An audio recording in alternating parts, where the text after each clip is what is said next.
talk about 3 surprising hacks to help kids get better lip closure.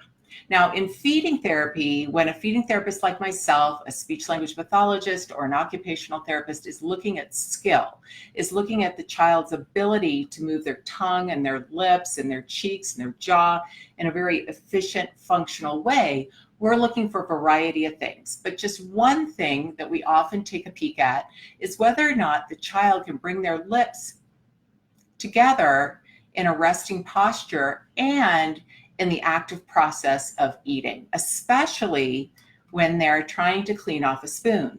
So it's not unusual for parents to come to us and we watch the parents feed the child, and unknowingly they're actually putting the spoon in the child's mouth and scraping up. And you know what, it's an easy thing to do because we're thinking that if we scrape up, the child will get all the food off the bowl of the spoon. And that's true, but the child's not having to activate any muscles to do that. And when the food ends up on the roof of their mouth, what do? They push it with their tongue in order to get the food back. And we don't want kids to do that because it only perpetuates their tendency, especially in the first 12 months of life, to push their tongue forward, which in turn pushes the food out. We want them to learn how to develop a mature swallow pattern where you lift the tip of your tongue to the alveolar ridge, where you say a D or a T, and propel the food back. That's called a mature swallow pattern.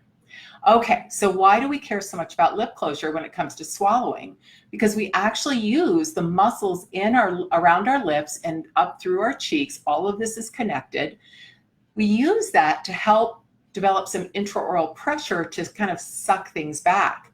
So the first step is we want the child not only to be able to close down on the spoon, but also suck off the spoon. And if they can't close their lips on it, then they have trouble getting the food to go back to be swallowed. So let me show you my first hack. It's one of my favorite things to do with kids. And honestly, I came up with this years ago when I just happened to have 2 spoons in front of me. And I had a little kiddo who couldn't quite close down effectively on a spoon. It was just too light of a pressure or more floating and just kind of wanting me to scrape.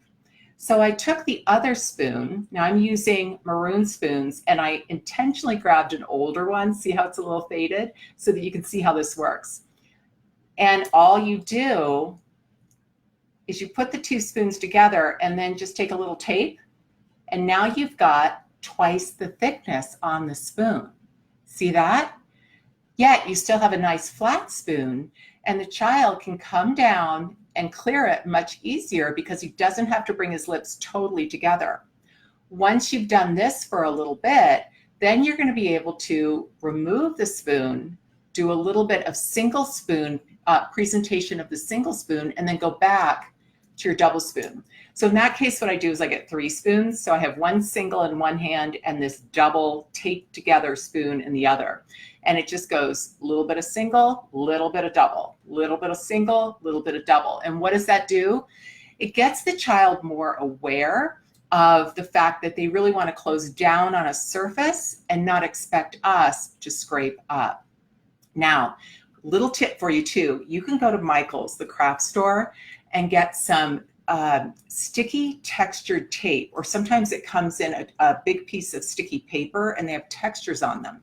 Sometimes what I'll do is just cut a strip of that and wrap it around right here to tape my spoon together. And what that does is when the child comes to put their lips down on the spoon, they'll hit the texture and they'll feel it better, and then they'll be able to clean off the spoon.